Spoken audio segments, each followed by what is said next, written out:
I still remember the sound of ice clinking in crystal glasses before I remember the words. That's how those nights work. The details stick first, the hum of polite laughter, the soft jazz pretending to be important, the way people tilt their heads when they think they're talking to someone who doesn't matter. I was standing near the back of the room holding a drink I hadn't touched, wearing a jacket I'd owned for years. Nothing flashy, no logo, no badge of belonging, just clean pressed intentional. To them that meant one thing: temporary. The man who decided to make an example out of me didn't even look angry. That was the part that stayed with me. He smiled the kind of smile people practice in mirrors and said loud enough for the people closest to hear, "Hey buddy, staff entrance is on the other side. You're blocking traffic." A few people laughed. Not the full laugh, the safe kind. The kind that says, I'm not with him, but I'm not against him either. I looked around just once. Not to defend myself, to see who was watching. Then I stepped aside. That's the thing people never understand. Silence isn't surrender. Sometimes it's reconnaissance. I'd learned that early, long before tailored suits and quiet leverage. Back when speaking up only taught you how fast the room could turn cold. So I nodded, moved out of the way, and let him feel tall. He didn't stop there. A minute later, as he passed with his circle 3 men who looked like echoes of each other, he glanced at my drink and said, "Careful with that glass. These floors cost more than your car." This time the laugh landed harder. My chest tightened, not with anger, but with something sharper. Recognition. I'd seen this move before, the casual humiliation, the performance of dominance, the assumption that no one would challenge it because no one important was watching. What he didn't know was that I was. Not of him, of everything else. I'd spent years learning how systems reveal themselves when they think you're invisible. Who interrupts? Who gets credit? Who jokes instead of answers? Who panics when silence stretches too long? I didn't come from money. I came from rooms where being underestimated wasn't a moment, it was a condition. Where you learned early that raising your voice only made people stop listening faster. Where the people who survived weren't the loudest, but the ones who remembered. So I remembered him. Not his name, not yet, but the way he treated people when he thought it was safe. Over the next hour, it kept happening. Little things. The way he spoke over a woman mid-sentence. The way he brushed past a waiter without eye contact. The way he laughed at his own jokes before anyone else could decide whether they were funny. And the way the room adjusted around him. That's when I knew. This wasn't about me. It never is. It's about permission. And rooms like that give it freely to the wrong people.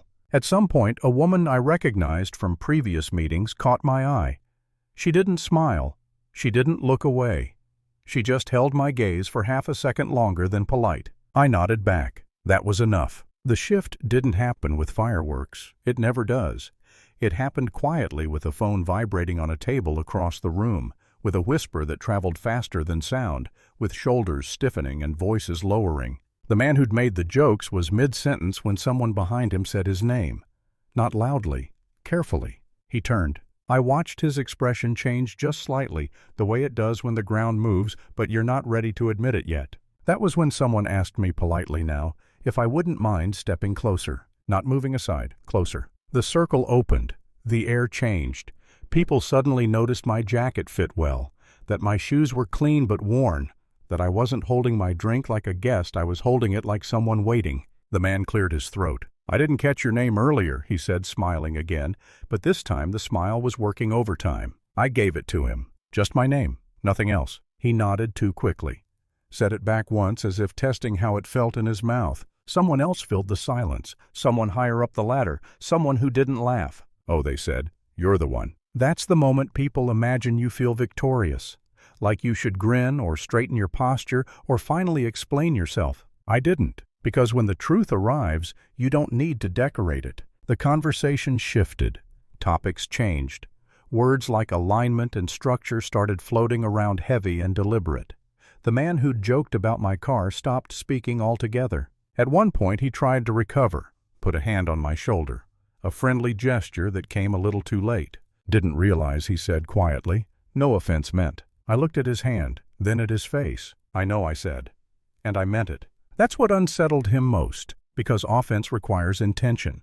And what he'd done wasn't intentional, it was habitual. That's harder to apologize for. The real consequence didn't come that night.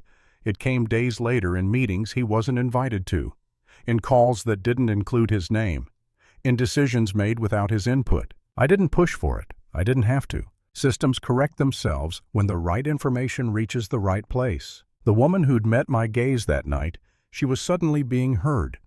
The waiter he ignored, turns out he was related to someone who kept records. The jokes, the interruptions, the patterns, they don't disappear just because no one challenges them out loud. They accumulate. By the time the man reached out again, it wasn't to joke. It was to ask. "Can we talk?" he said. We did, briefly. He sat straighter than before, spoke slower, chose his words like they were fragile. "I think there's been a misunderstanding," he started. I let the silence stretch, not as punishment, as honesty. "No," I said eventually.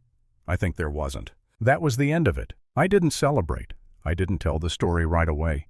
I went back to my life, the one I'd built without applause, the one that didn't depend on rooms like that to validate it. But I carried the lesson with me. Power doesn't announce itself. It observes, it remembers, it waits until speaking is no longer necessary. And the people who mistake kindness for weakness, they always reveal themselves eventually, usually to the wrong audience. So here's the part I leave you with. Do you think people really change when they find out who you are, or do they just stop pretending once they realize you were never who they thought? I'm curious what you think.